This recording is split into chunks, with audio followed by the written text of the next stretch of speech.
복음의 영광이라는 제목으로 하나님 말씀 함께 나누겠습니다.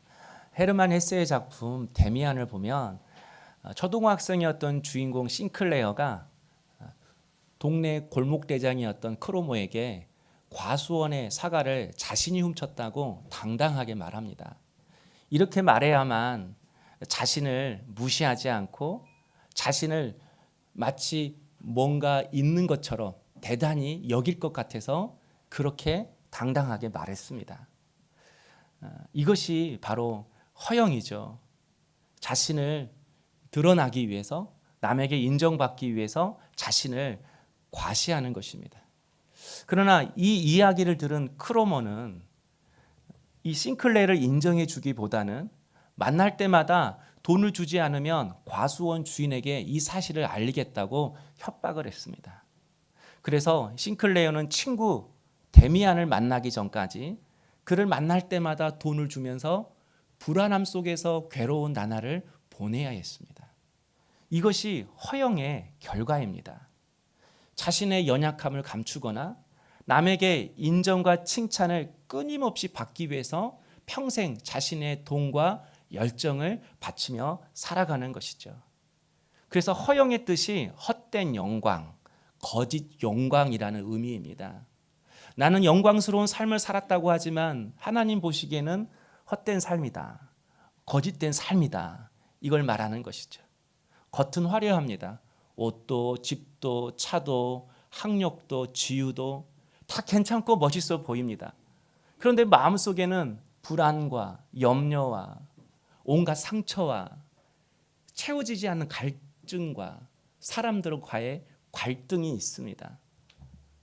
겉모습은 진짜인데 속은 가짜인 것이죠.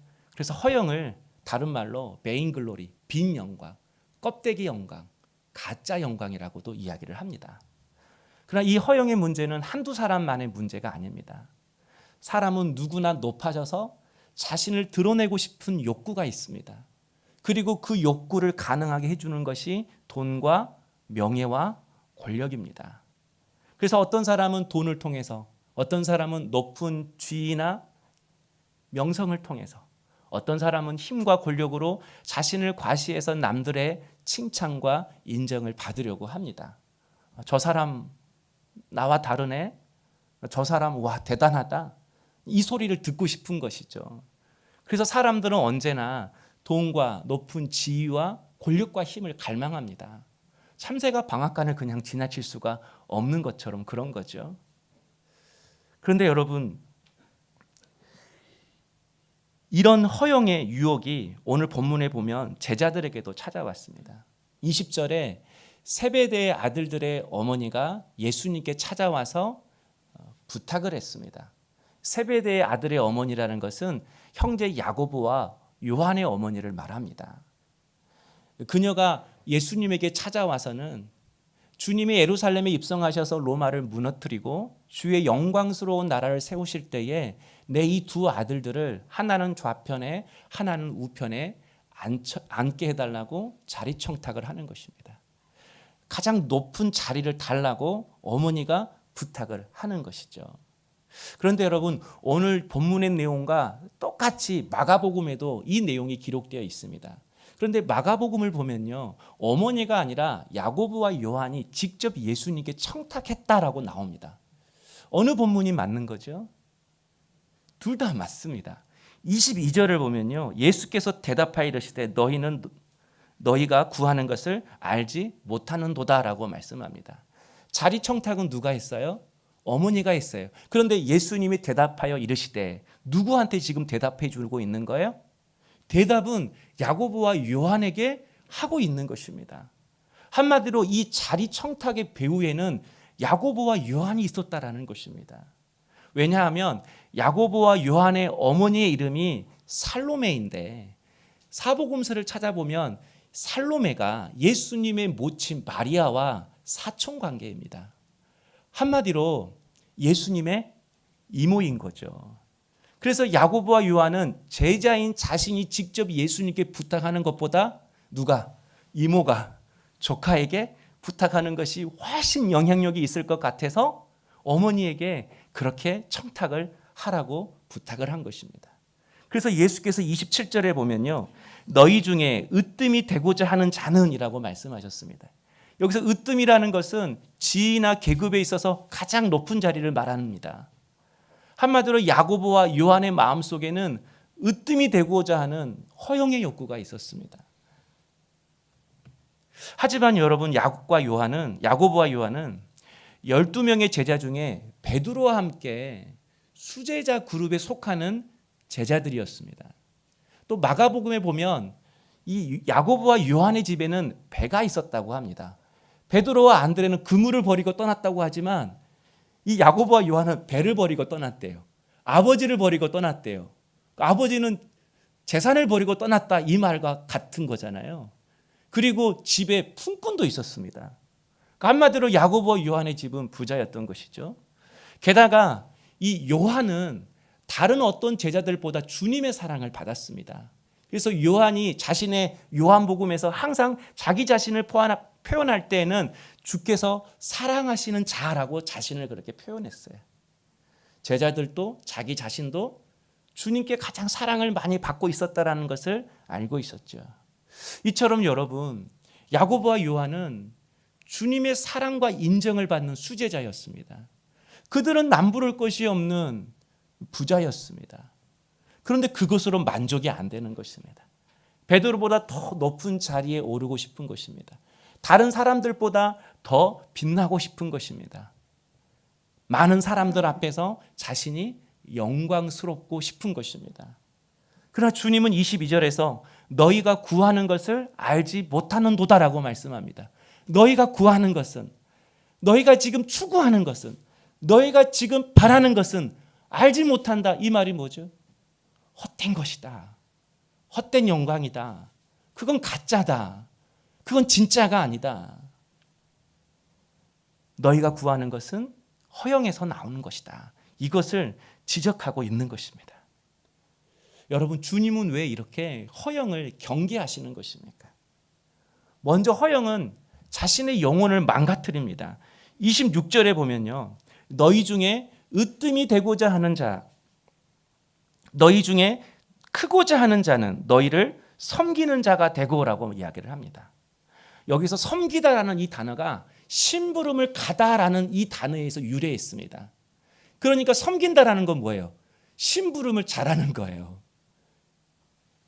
반대로 섬기기 싫어한다는 건 뭐죠? 심부름 가는 것을 싫어한다라는 거예요. 한마디로 허영에 사로잡히면 자신이 하찮다고 생각하는 일들을 하지 않는다라는 거예요. 왜냐하면 그 일은 자신을 드러내지 않으니까, 그 일은 자신을 빛내지 않으니까, 내가 명색이 누군데, 세상에서 누군데, 이런 말을 하는 것이죠. 예전에 당회가 끝나고 다른 부목사님에게 치울 것이 많아서, 간사님 혼자 치우기에는 너무 양이 많아서 다른 목사님에게 같이 치우자고 제가 말을 했습니다. 그런데 그 목사님이 제가 왜요? 이런 말을 하더라고요. 저도 당황했습니다. 당회실을 치우는 일은 하찮은 일이어서 그 일은 사무 간사나 하는 일이고, 이런 일을 하기에는 목사의 직분이 그런 위치에 있지 않다는 것이죠. 목사직을 간사직보다 더 높은 계급으로 생각하고 있었던 것입니다. 그리고 많은 성도들 앞에서 찬양하고 설교하는 것이 자신을 드러내는 것이고, 그 일이 목사직을 영광스럽게 하는 것이라고 생각하는 것이죠. 그러나 여러분, 목사뿐만 아니라 우리 모든 사람의 인격은 설교와 찬양과 같은 거룩한 일에서 나타나는 것이 아닙니다. 우리가 생각하는 하찮은 일이라 할지라도, 남이 보이지 않는다 할지라도 죽게 하듯 그렇게 섬길 때에 그때 내 인격이 하나씩 하나씩 쌓이는 것입니다. 여러분, 목사뿐이겠습니까? 자신의 영혼의 상태와 인격은 바닥인데 명품을 입고 있다고 하면 자신의 인생도 명품이라고 생각하고, 높은 지위나 학위를 가지고 있다고 하면 자신의 인격 또한 고매한 인격의 소유자라고 생각하고, 돈을 많이 벌기만 하면 하나님이 축복하시는 것이라고만 생각하는 사람들이 있습니다. 여러분, 그러나 그것은 가짜이지 껍데기이지 진짜는 아닙니다. 그런데 우리는 그 껍데기가, 그 가짜가 자기 자신이라고 착각하는 것이죠. 그래서 여러분, 왜 허영이 우리의 영혼을 막간트리는가? 허영은 자기 자신을 속입니다. 내 자신을 제대로 보지 못하게 합니다. 자기 기만인 거죠. 그래서 거짓된 인격을 가지고 살아갑니다. 진실하게 거짓을 말하며 살아가는 것이죠. 자신에게 아무런 어려움도 문제도 없는 것처럼 정말 진실하게 거짓 신앙생활을 하는 것입니다. 그래서 허영이 위험한 것입니다. 뿐만 아니라 허영은 공동체를 깨트립니다.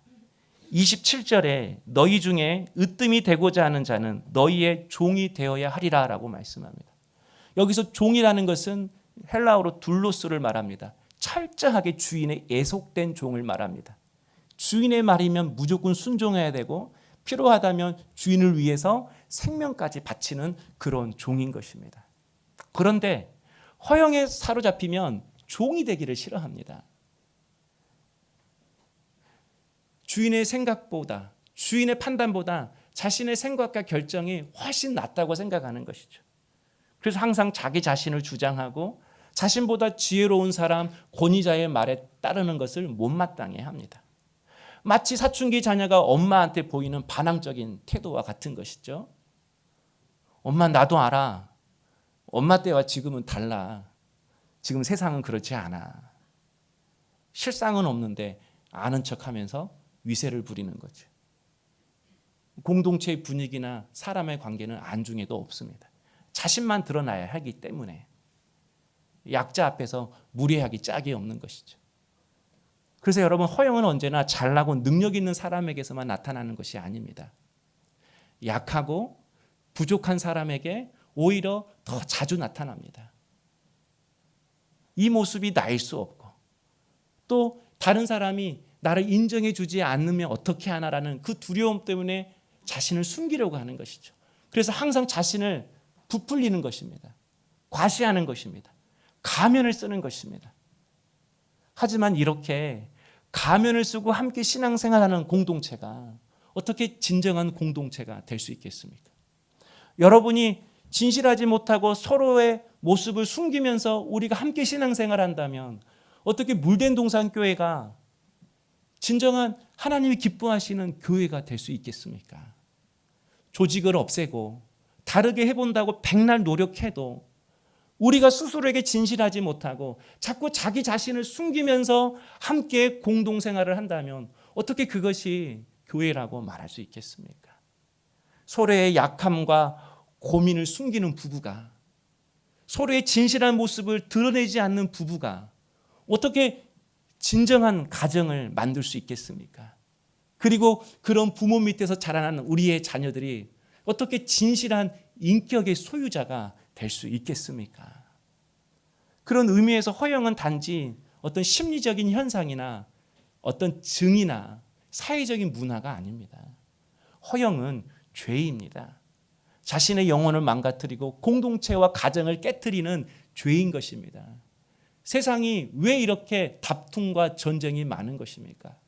자신이 더 높아져야 영광을 취할 수 있으니까 다투고 싸우고 짓밟고 죽여서라도 그 영광을 취하려고 하기 때문에 이 세상에 이렇게 많은 비극이 일어나는 것이 아니겠습니까?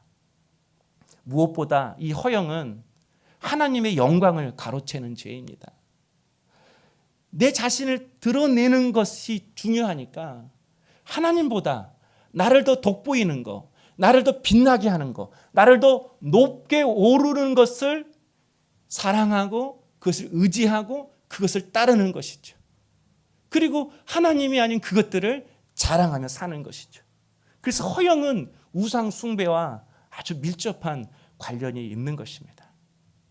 그렇다면 성도 여러분, 우리가 어떻게 해야 이 허영에서 벗어날 수가 있는 것입니까? 어떻게 해야 우리가 이 허영이라는 죄에 빠지지 않는 것입니까? 복음을 머리로만 아는 것이 아니라 가슴으로 뜨겁게 깨달아야 하는 것입니다. 마태복음 6장 32절에 너희 하늘 아버지께서 이 모든 것이 너희에게 있어야 할 줄을 아시느니라 라고 말씀합니다. 하나님은 우리에게 있어야 할 것을 다 아신다고 말씀합니다. 무엇이 내 인생을 가짜로 만드는 것인지, 무엇이 내 인생을 영광스럽게 하는 것인지 하나님은 다 아신다고 말씀하시는 것이죠. 그런데 또 성경은 하나님은 나를 아실 뿐만 아니라 나를 사랑하신다고 말씀합니다. 28절이죠. 인자가 온 것은 섬김을 받으려 함이 아니요 도리어 섬기려 하고 자기 목숨을 많은 사람의 대속물로 주려 함이니. 여기서 대속물이라는 것은 죄와 노예를 해방시키기 위해 지불하는 몸값을 의미합니다. 하나님께서 나를 죄의 종에서, 마귀의 종에서 해방시키기 위해서 당신의 아들을 몸값으로 지불했다라는 것입니다. 우리가 구원받을 만한 어떤 합당한 일을 해서가 아니라 여전히 우리가 허영에 사로잡히고 여전히 하나님이 아닌 다른 것을 자랑하면서 하나님의 영광을 가로채는 그런 죄 가운데 삶을 살면서 하나님은 우리를 위해 당신의 아들을 내어주심으로 그분이 우리를 얼마나 사랑하시는지를 보여주셨습니다. 그래서 여러분, 우리는 이 복음 앞에서 하나님이 나를 오해하시면 어떻게 하시지? 이런 두려움을 가질 필요가 없습니다. 나는 하나님 앞에서 잘 보여야겠다, 이런 생각을 가질 필요가 없습니다. 하나님은 나를 아시니까, 나를 사랑하시니까 그냥 내 모습 있는 그대로 보여주면 되는 것입니다. 내 안의 상처, 내 안에 있는 온갖 두려움과 더러운 생각과 정욕과 탐식과 욕심과 아픔들을 다 아시니까 그냥 우리는 내 모습 그대로 보여주면 되는 것입니다. 그래서 인간은 언제나 복음 앞에서만 온전히 자기 자신이 될 수가 있습니다. 사람은 언제나 하나님 앞에서만 진실한 사람이 될 수가 있는 것입니다. 그래서 사람들이 하나님을 만나고 체험하면 회개가 터져 나오는 거거든요. 나를 살려달라고. 전에는 어떤 그런 말도 안 나왔어요. 사람이고 왜 나는 잘났으니까. 누구의 도움도 필요 없어요. 그런데 나를 하시고 나를 사랑하시는 그 하나님을 만나보니까 나를 살려달라고, 나를 회복시켜달라고 기도가 커져 나오는 것입니다. 그래서 여러분, 하나님을 만나고 그분을 인격적으로 교제하는 사람은요, 가면 갈수록 진실한 사람이 될 수밖에 없습니다. 하나님 앞에 숨길 것이 없으니까. 이 말씀 앞에서는 내가 숨길 것이 없으니까 말씀 앞에 설 때마다, 하나님 앞에 설 때마다 내가 솔직해지거든요. 내가 진실해지거든요. 그래서 우리는 하나님을 믿으면 믿을수록, 신앙의 연수가 생기면 생길수록 우리는 진실한 사람이 될 수밖에 없는 것입니다. 이게 복음의 능력인 것입니다. 나를 아시고 당신의 아들을 대속물로 주시는 그 하나님의 사랑을 알긴 아는 이 복음 때문에 사람들에게 인정받고자 하는 그 허영의 욕구에서 우리는 초연해지는 것입니다. 내가 성공하든 실패하든, 내가 유명하든 무명하든 나의 가치는 언제나 하나님 앞에서 확실하다라는 이 복음이 주는 이 하나님의 자녀라는 영광스러운 인식이 나로 하여금 어떤 일을 할지라도, 하찮은 일을 할지라도, 누가 알아주지 않는다 할지라도 기쁨과 감사로 하나님이 주신 사명을 섬길 수가 있는 것입니다. 그래서 사도 바울이 이 복음을 깨닫고 나서 자기 자신에 대해서 이렇게 고백했습니다. 고린도 후서 5장 17절에 그런즉 누구든지 그리스도 안에 있으면 새로운 피조물이라. 이전 것은 지나갔을 때 보라 새 것이 되었도다. 사도 바울은 고린도 교회를 개척하고 난 뒤 다른 곳으로 전도 여행을 떠났습니다. 그 후에 그 고린도 교회에 거짓 교사들이 들어왔습니다. 그런데 거짓 교사들의 모습이 너무 화려한 것입니다. 그들에게는 모두 베드로와 요한과 같은 예루살렘 교회의 위대한 지도자들이 써준 추천서가 있었습니다. 뿐만 아니라 이들의 외모, 언변, 학력, 출신, 배경도 화려했습니다. 바울이 떠날 때는 이제 어떻게 하지? 라는 그런 불안이 있었는데 이들을 보는 순간, 야, 다행이다. 어떻게 우리가 이런 목사를 만나지? 정말 하나님의 인도하심이다라고 생각할 정도였습니다. 그러다 보니 바울을 알게 모르게 깎아내리는 그 거짓 교사들의 말에 현혹되어서 고린도 교회 성도들이 바울을 의심하기 시작했습니다. 왜냐하면 고린도 교회에 들어온 교사들은 하나같이 부족한 것이 없거든요. 그런데 바울은 아직도 돌에 맞고 다녀요. 아직도 집이 없어요. 아직도 몸이 아파요. 육체에 가시가 있어요. 거짓 교사들보다 말을 못해요. 그래서 결국 자신의 영적인 아버지인 그 사도 바울에게 고린도 교회 성도들이 너 가짜지 라고 말했습니다. 여러분, 영적인 자식들이 왜 이런 거죠? 바울처럼 되기 싫은 것입니다. 바울처럼 살기 싫은 것입니다. 바울처럼 사는 것이 영광스럽지 않다고 생각한 것입니다. 오히려 거짓 교사들처럼 화려하게 부족함이 없이 자신을 충분히 드러낼 수 있는 삶을 영광스러운 삶이라고 그들은 착각했던 것입니다. 거짓 복음을 들은 것이죠. 그러나 여러분, 이때 바울의 심정은 어땠을까요? 바울은 충분히 그들의 코를 납작하게 정도로 내가 어디 학교를 나왔고 내가 어디 시민권을 가졌고 그래서 자신의 사도직을 증명할 수가 있었습니다. 그런데 바울은 허영이라는 세상 방식으로 자신을 증명하지 않았습니다. 고린도후서 11장을 보면 오히려 자신의 약함을 자랑합니다. 복음을 전하다가 돌에도 맞고 매도 맞고 옥에 갇히고 광야에서 강도를 만나기도 하고 바다에서 풍랑을 만나 굶기도 하고 죽기도 할 뻔했다고 사도 바울은 이야기합니다. 또 자신에게는 육체의 가시가 있었는데 이것을 놓고 하나님 앞에 3번이나 기도했지만 하나님이 들어주시 않았다고 이야기를 합니다. 그런데 여러분, 지금 사도 바울이 말하는 이 약함들은 다 사도 바울을 향하여 너 가짜지라고 의심하게 했던 것들입니다.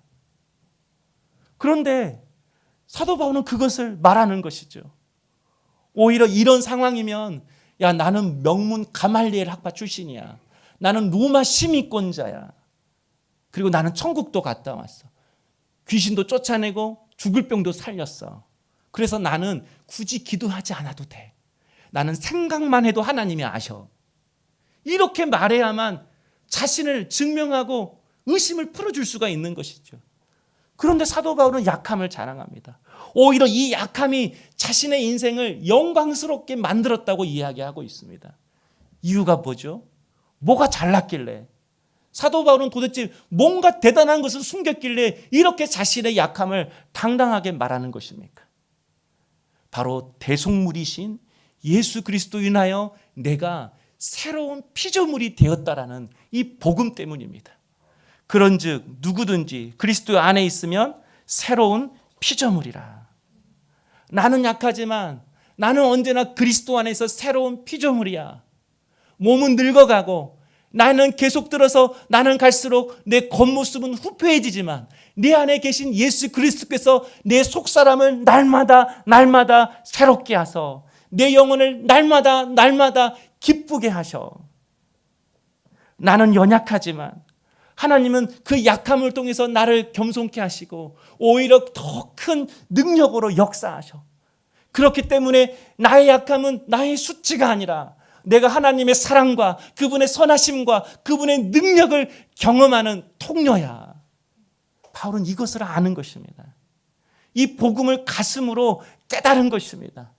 이 복음의 영광을 경험하고 맛보았기 때문에 사도 바울이 너 가짜지라고 의심해도 자신을 드러내지 않고 오히려 흔들림 없이 자신의 주어진 사명을 잘 감당하며 한 걸음 한 걸음 주의 길을 걸어가고 있습니다.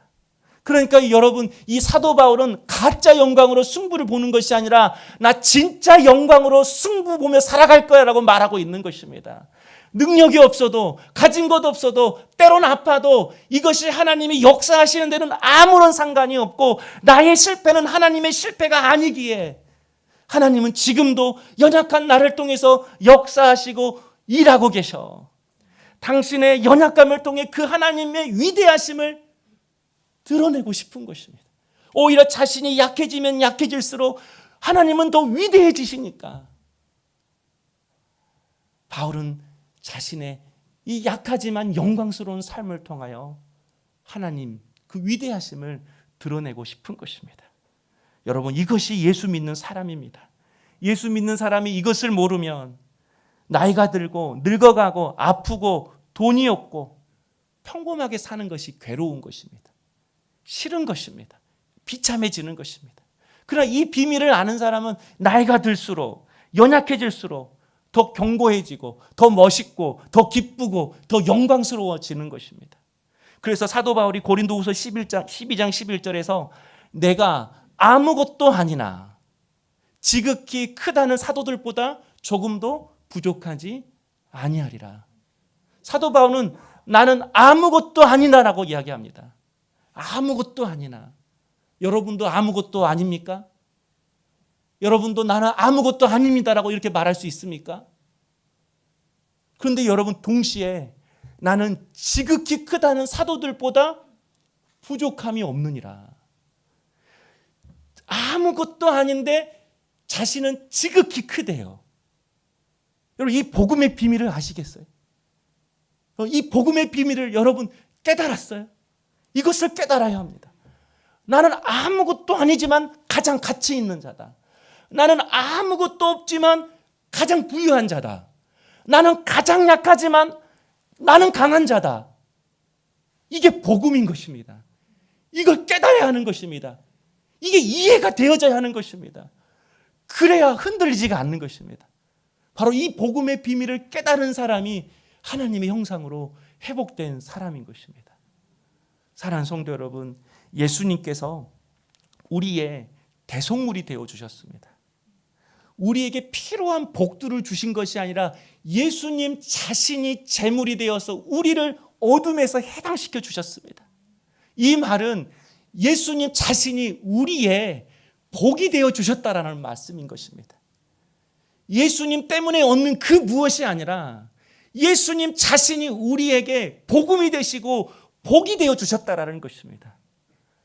여러분, 하나님은 우리도 대속물이 되기를 원하는 것입니다. 그 어떤 것이 아니라 우리 자신이 누군가에게 복이 되어 주는 것입니다. 나를 통해 누군가가 허용으로부터 자유케 되어지고 누군가가 나를 통해서 불의와 정욕과 교만과 세상의 그 우울함과 절망 속에서 해방되는 그 복의 통로가 되기를 하나님은 원하시는 것입니다. 그래서 아브라함에게 너는 복이 될지라라고 말씀하셨습니다. 아브라함, 내가 네가 받아야 할 복의 목록을 줄 테니까 받아 적으라고 말씀하신 것이 아니라 아브라함아, 네가 복이야. 나는 너를 복되게 할 거야. 어떻게 해요? 믿음의 사람이 되게 해서 너를 볼 때마다 어떻게 살아가는 것이 믿음으로 사는 것인지, 믿는 사람이 어떤 하나님의 영광과 경험과 은혜를 맛보고 살아갈 것인지 너를 통해 보여줄 거야. 네가 복이 되게 할 거야. 그게 주님이 우리에게 말씀하시는 복음의 결과, 복음의 영광인 것입니다. 성도 여러분, 하나님 우리 자신이 복이 되기를 원합니다. 여러분이 대속물이 되기를 원합니다. 대속물이 되려면 여러분 제물이 되는 건데, 하나님이 드리는 제물은 언제나 흠없는 제물이어야 합니다. 어떻게 흠없는 제물이 되는 것이죠? 아무런 죄도 짓지 않고 거룩한 생각만 하고 살다가 하나님 앞에 나오는 것입니까? 우린 그럴 수 없습니다. 하나님 앞에 흠없는 제물이 되는 것은 오직 하나님 앞에 설 때만큼은 솔직해지는 것입니다. 진실해지는 것입니다. 그 하나님 앞에 하나님, 나의 가짜가 아니라 내 진짜 모습, 내 안에 껍데기를 벗어버리고 내 속에 그 밑바닥을 주님 보게 해주십시오. 이렇게 주님 앞에 서는 것이 흠없는 제물이 되는 것입니다. 그럴 때만이 나를 아시고 나를 사랑하시는 그 하나님을 만나게 되고, 그 하나님으로 인하여 우리가 이제는 진짜 영광을 붙들고 살아가게 되는 것입니다. 내가 하나님 앞에 진실한 사람이 될 때만이 내가 빛이 있는 사람이 되고, 그 빛을 통하여 내 자녀와 내 사람들이 그 빛을 보고 하나님께로 나오지 않겠습니까? 우리 하나님 앞에서만큼은 우리 솔직해지십시다. 예배 드릴 때마다 하나님, 나를 보게 해 주옵소서. 내 심령을 솔직하게 보게 해 주옵소서. 내 영혼의 상태를 보게 해 주시옵소서. 이 문제가 풀어지고 이 환경이 풀어지는 문제가 아니라 왜 내가 이것을 붙들고 있는지, 왜 이것과 씨름하고 있는지, 내가 왜 이것 앞에 자유하지 못하고 짤쩔매고 있는지 주님 나의 모습을 보게 해 주옵소서라고 간구할 수 있는 우리 모든 불된 동산의 성도님 될 수 있기를 주의 이름으로 축복합니다.